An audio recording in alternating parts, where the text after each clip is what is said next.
The irony is, when our country gets in tough straits with the rest of the world, we're disinclined to travel, when that's the worst thing we could do. Since 9/12, it's occurred to me, it is critical that Americans keep traveling. There's a lot of fear rattling around in our society. Have you noticed lately how many people are pushing fear? Fear is for people who don't get out much. And if somebody's trying to make you afraid, they've got an agenda, and it's not a good one. I have found that the flip side of fear is understanding. Many, many times I've been afraid. And what I do is I get on an airplane and I go there and I find out the media was messing around with me, you see. I want to know what it's like from personal experience. It's a beautiful thing.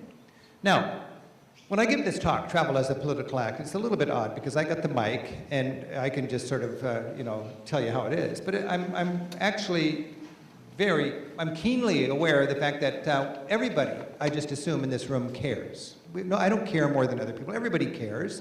Everybody has a different worldview. And everybody addresses these challenges according to their worldview, their life. The difference between my worldview and most people's worldview is I've spent a third of my life hanging out with people who find different truths to be self-evident and God-given. People who don't think the world is a pyramid with us on top and everybody else trying to get there. Until well into my adulthood, I really saw the world that way.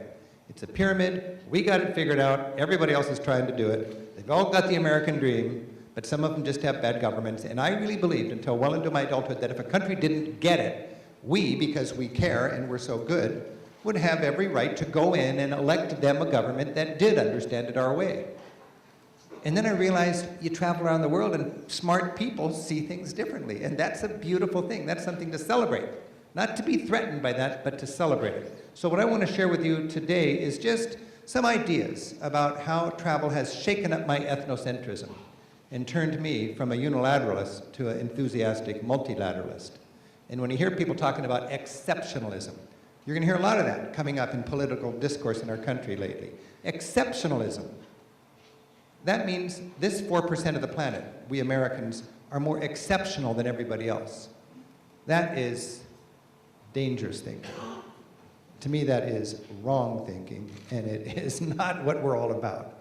I want to, be thankful and proud of who we are, but to respect and acknowledge that the rest of the world can teach us a few things, and it's just good to get to know everybody. Now, as a travel, and by the way, we're going to go for about an hour, and then I think we'll take a 5-minute stretch. If you want to buy those raffle tickets, that would be a good time to do that. If you're wondering about should I be taking notes, if you're a student, I guess, yes, you should be. But if you're a little, just want to sit back and relax, I'm just kind of covering what's in this book, all right? So this is just a lively version of this book. And the book, your local bookstore has the book at a pretty good discount back there, $15 including tax. And it can get autographed, and that'll make it worth $15, including tax. So I'll be around afterwards and autograph a few books. Okay, but all the information's in there. I set out to write this book, by the way, thinking I could just give my talk to the book, but it was terrible reading. So what I did was I deconstructed this talk, and I put it back into the actual travel experiences from where I learned those ideas, and I think it works much better. So the book is sort of field studies and what I'm talking about in situ, where I learned those things. Now, and most of my anecdotes and so on are from Europe, because that's my beat. I teach people how to travel through Europe. And I see Europe as the wading pool for world exploration. My favorite country is India, right? I'd much rather go to Sri Lanka or Nepal or Indonesia or Thailand than Europe. But my work is Europe. That's the big market. That's where Americans go first, where they realize there's more to life than vacationing in Hawaii or Florida or Baja California, and you can actually go to countries that speak different languages and so on. It's just really the springboard. Once you do Europe and have a good time, then you're more likely to go to South Asia or whatever. So my experience and most of my examples will be in Europe. My job as a travel writer is to bring home the magic. I need to make Europe travel magic. And there's so many wonders that you can experience if you're a good traveler. I mean, there's natural wonders. We have natural thrills here, especially in the Northwest. But the nice thing about Europe's natural wonders is they're so accessible. You can ride the lift up and have breakfast in a revolving restaurant on top of the mountain and then walk out on the ridge. I'm quick to do that. I love to get up there sweat-free and then spend the whole day on a ridge tight roping on a ridge. I mean, imagine this, 3 hours walking on a ridge like this. On one side, you got lakes stretching all the way to Germany. On the other side, you got the most incredible alpine panorama anywhere, the Eigermonk and Jungfrau, cut-glass alpine peaks. And ahead of you, you hear the long legato tones of an Alp horn, announcing that the helicopter-stocked mountain hut is open. It's just around the corner and the coffee schnapps is on. Wow, that's a good travel moment, and anybody can have that. And then when you come home, you actually have a better affinity and enthusiasm, I think, for nature. Culture really is exciting when you travel. Now, I, for 25 years, was a tour guide, and I have psychoanalyzed this, and a lot of good Americans are threatened by people who are enthusiastic about things that we didn't know you could be enthusiastic about. And we draw back, and we think, are you telling me stinky cheese is important? We fought and died for your freedoms, and I'm not going to let you tell me that my cheese is less than your cheese. You know, and people take offense to that. And it's not they're better than us. It's third grade show and tell in an international sort of arena. They're enthusiastic about this. It's fun. It's a celebration. Cheese is a great example. When you go to France, they are evangelical about cheese. Cheese was no big deal for me. I grew up thinking cheese is orange in the shape of the bread. There you go, cheese. You step into this shop here in Paris, and it's a festival of mold. And I have these great friends that take me shopping with them. They run restaurants, and I just love going shopping with them. And I'm their little bumpkin, and they just want to turn me on to all these great things about the cuisine. And my friend Marie-Elise would take a piece of cheese, a big moldy wad, take a deep whiff. Oh, Rick, smell this cheese. It smells like the feet of the angels. Come on. Well, you know, maybe she's that into cheese. I think that's really fun to find that different people are enthused about different things. I became really enthusiastic about history because of my travels. In fact, I remember waking up in the dorm one morning at the University of Washington, and it occurred to me, you know, I almost have a history degree. I got my history degree like accidentally. I had 7 history classes before I knew I was going to be a historian, 3 more classes, and I got the degree. It was just storytelling. They were giving me credits for this. It was so much fun, because I had been there, and I wanted to know more about Napoleon or the Reformation or the Inquisition or whatever that was being taught. And you go to Europe, and the history is meaningful. As a tour guide, it is my challenge to help people be inspired to take history as a joy, seriously. Not something just in the past, but we're part of history today. It's unfolding all around us. 100 years ago, they'll write books about this decade in America, in Europe, and it's going to be fascinating stuff. History. We're there. When you travel, give yourself opportunity and permission to get caught up in the history.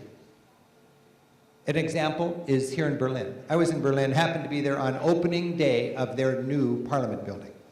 This is exciting if you're into European history. Of course, you know, through most of our lifetimes, Germany was divided, government and Bonn. Suddenly, the wall's down, Germany's united, the government goes from Bonn back to Berlin, and they have this bombed-out hulk of a parliament building on no man's land, on the wall, right? That was the Reichstag building. Now, all of a sudden, they need a new parliament building.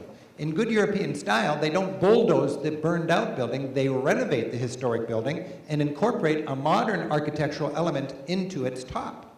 And this is their new parliament building. It's free. It's open long hours, designed primarily for Germans, but tourists are more than welcome to walk up that spiral ramp to the very top and literally look down over the shoulders of their legislators. Powerful architectural symbolism. Now those German parliamentarians, those German congresspeople, are going to know that their electorate is up there looking down on them. Those people have been jerked around too much in the last century, and they're going to keep an eye on their politicians physically this way. I was up there on top of that brand new dome on opening day, surrounded by teary-eyed Germans. Now, anytime you're surrounded by teary-eyed Germans, something exceptional is going on.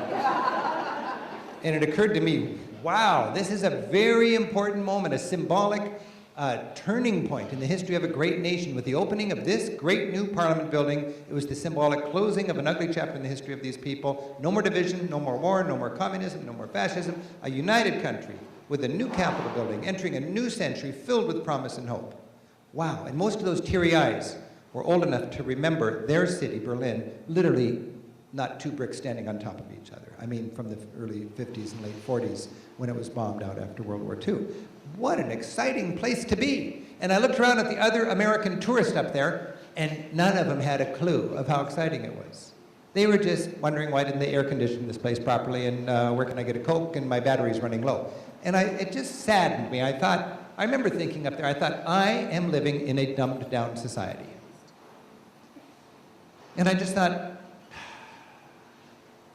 in my own little world, I'm not going to accept that. As a travel writer, I'm going to expect my travelers, my viewers, my listeners, my readers, to be smarted up rather than dumbed down. I want them to be engaged. Powerful forces find it convenient if we're just dumbed down. Just go shopping. And the challenges confronting us are too important for us to let other people do the thinking. We cannot stand in our own little worlds, whatever your niche in life is, to dumb people down or let them dumb us down. We can smart each other up. It's a beautiful thing. In travel, it goes against the grain. The travel industry is not into thoughtful travel. They're into duty-free shopping, frequent flyer miles, fun in the sun. What's the power of your sunscreen, all right? Now that's not bad in itself, but if that robs you from the opportunity to grow in your travels, then I think it's a problem.